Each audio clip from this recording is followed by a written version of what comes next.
I would imagine that the fact that it was such a strong sound, an engaging sound, and it's something that nobody really has been able to top. Really, I don't think there's been a band that has an identifiable sound, with the possible exception of Les Elgart. And Les was more subdued than Miller. Miller really grabbed you. The sound grabbed. It's so strong. And I would imagine that has a lot to do with it. We have people of every age bracket come and hear the band all year. We work 50 weeks a year, all over the world. And it's just incredible. Benny Goodman was just through a couple of nights ago, and he mentioned that he doesn't play dances anymore. He thinks that's one reason, perhaps, because there aren't too many dance dates going around, that there aren't as many bands or any more bands than there are. But I understand you play mostly dances, or quite a few of them. Yes, there again, romance is the prime factor. Benny Goodman had basically a swing band. And the dance music that he played during the 40s was jitterbug, which involved the younger people. And Glenn Miller played real dance music, you see. So that it doesn't matter how old people get, they can still dance to Glenn Miller's band. And the young people can too, of course. How much of the band's book is made up of the old arrangements which were actually played by the original Miller band?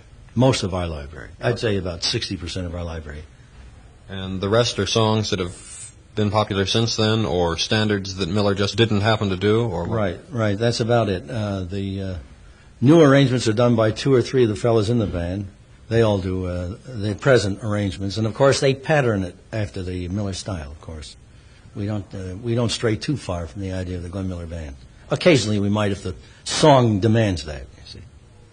Do you actually use the original scores that the band used, or are they updated? That is, I'm not talking about the original pieces of paper, but the notes as such. Are these the same thing as the original band was playing, or have you modernized? No, the notes are identical.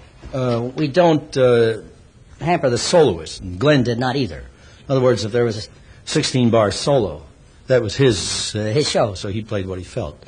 And we still adhere to that policy, but the notes are exactly the same as the old Glenn Miller arrangements. Someone named David McKay, who is he and what is his relationship with you and with the band? David McKay is the executor for the Glenn Miller estate, and he and Glenn Miller began together as youngsters. And he's had virtually control of the Glenn Miller estate and advised Glenn through the years, ever since the late 30s. And he still is the attorney for the Glenn Miller estate, and their 2 children. Mrs. Miller passed away about 2.5 years ago. But Dave is really the boss of the outfit, and he primarily handles the general business of the band. And we have a road manager with us who plays baritone sax, Richie Bars, who handles everyday problems, and I handle the music. Now, you were an award-winning clarinetist in jazz before you started leading the Miller Band. You won quite a few polls, particularly the Downbeat poll on clarinet as the best clarinetist with their readers for several years. The Miller Band itself was never known for playing a great deal of out-and-out jazz, even when Miller was leading it. So why did you decide to take the job? Well, 2 reasons. One reason was that the jazz picture became very grim in the United States. And especially the modern jazz idea, which I was identified with, kind of fell apart. And, of course, the rock took over, and that was it. Secondly, I found that studio work was a little bit boring. Interesting at times, but just a little bit boring because you never get to play a whole song, you see? And this seemed to be the best avenue of approach for me to keep my feet in the music business the way I know it and the way I can feel most comfortable. And also still play and still develop musically and help keep the idea of the big bands here in prominence. Do you get the chance to play a great deal of jazz today?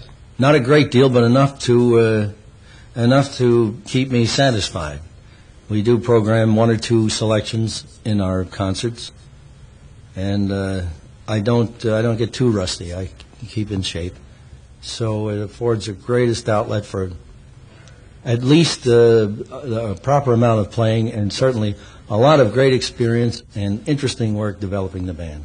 For a person to have danced to the original Miller Band, he would have to be at least 40, probably 45 years or older today. How do you try to communicate musically, or do you, in fact, with those people who never knew the original band, particularly those people who have grown up with rock mainly? No, we find the past couple of years we've not had to try to communicate. It seems to be happening again. I would imagine it goes along with the cycles that are obvious in any business. Goes along with wide lapels and wide ties and beards and long hair, which are several hundred years old. And the French have a saying, no matter how things change, they always remain the same. And we are at the beginning of another cycle, and it's an obvious thing because we have more and more young people now coming to hear us. We don't have to say too much about the music. They get it. They seem to get it. You were quoted in Downbeat Jazz magazine shortly after you started leading the band as saying something to the effect that you found that especially at the dances, if we play String of Pearls and a few others like that, they'll let us get away with just about anything. What in particular does that mean? Well, that means that, for instance, the modern type arrangement, you must program the important Glenn Miller songs. Then they will accept something new that you have, because they know you can play the Glenn Miller music. And we just watch the audience. If we see that the audience is predominantly young, we may even program 2 or 3 rock, not hard rock. We don't play any acid rock or hard rock. But why call it pseudo-rock, stuff that we have? We do program this to warm up to the youngsters and then play Glenn Miller music. Then they'll buy that, you see. Most of the members of your band seem also to be quite young. How much of a personnel turnover is there, and how do you find or how do you get new members? Well, we find our new members from the guys who are already in the band most of the time. Sometimes a young guy will come along and want an audition and send us a record or a tape, and if we think he has something, why, we'll have him sit in. But most of the time, we get through the guys in the band, and they're all very young guys. They're in their 20s. And actually, there are more qualified musicians today than there were when I was a youngster. More. The only thing is, the only problem is that you have to orient them to the Glenn Miller sound. And we teach them how to play it, you know. One last question. I'm not sure whether this is your first European tour or not.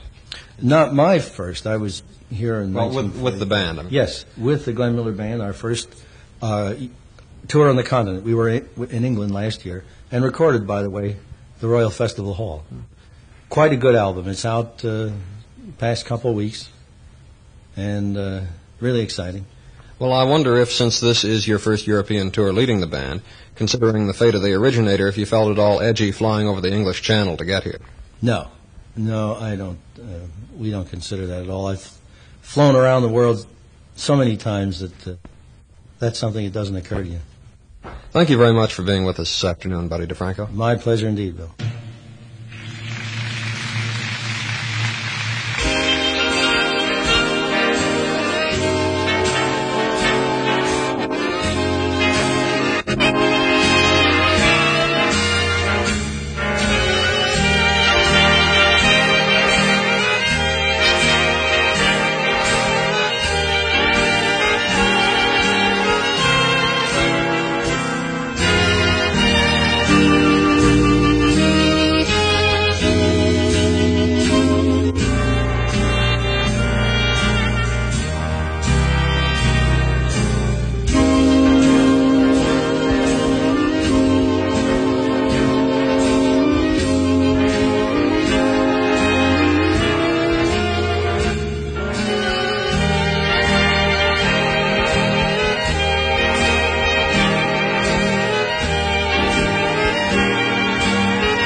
Thank you. Thank you very much.